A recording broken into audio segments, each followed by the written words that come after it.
Good afternoon, everybody. It's Kevin Canessa coming to you live from the home studio today on this 21st day of December in the year 2025. I wanted to join you tonight because of the reality that this situation on Kearny Avenue by Johnston Avenue is finally coming to a conclusion.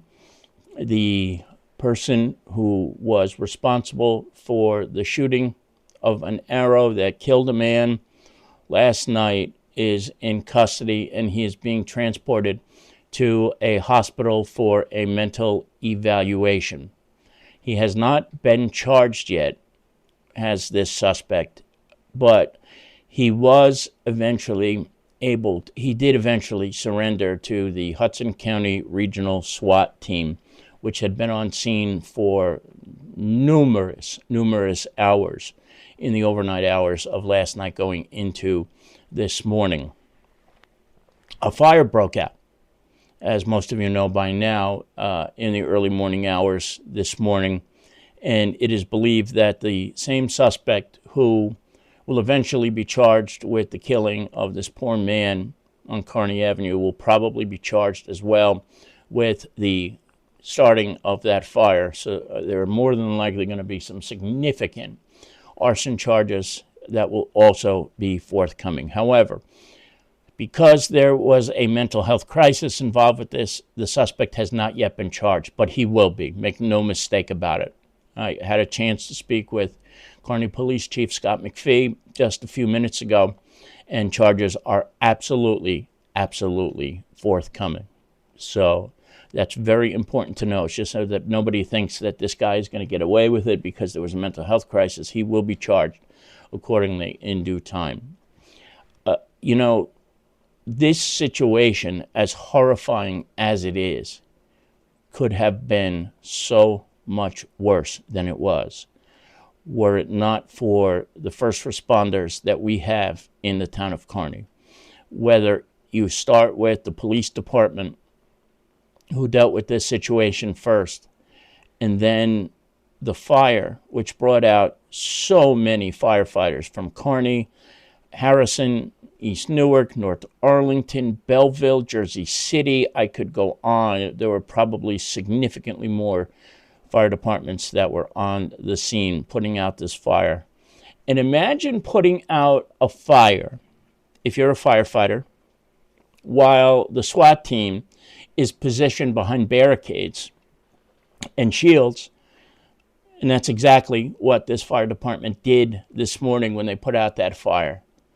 And so if you take the combined work of the Kearny Police Department under Chief Scott McPhee, the Kearny Fire Department under Chief Joe Mastandrea, and the Hudson County Regional SWAT team, which we've got several guys on. Brian San Martin, who I saw today, was an investigator. He was there, and a whole bunch of the SWAT team members were on scene today for 12, 13, 14, 16, 17, 18 hours, depending on who.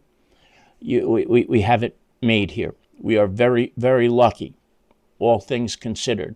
What could have happened over the last 24 hours or so, but didn't. Yes, one person tragically lost his life. It was horrible. And somebody actually went out and put a photo on social media of the guy who was shot with the bow and arrow. It's just mind-boggling that somebody would actually think that that was the right thing to do. And people just sitting around and looking at it. But that's not why we're here today. We'll discuss that another day. The reality is the person responsible for all of this today is finally in custody. He's going to a hospital for an evaluation, and he will be charged.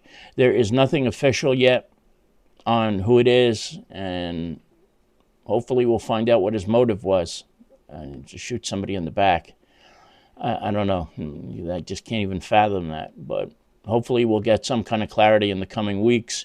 And as soon as we know anything about it, we will be the first to let you know once we get that word. But the bottom line is this guy is in custody, and this nightmare that started around the 7 o'clock hour last night has finally come to a conclusion, although the work is only just beginning for investigators and for the Bureau of Combustibles and the fire inspectors, who will have to go through and meticulously comb through all the evidence to get to the conclusion where the fire started, things of that nature. So their work is only just beginning. But if we hear anything else during the course of today, we will certainly let you know, and we will have a recap in this week's edition of The Observer.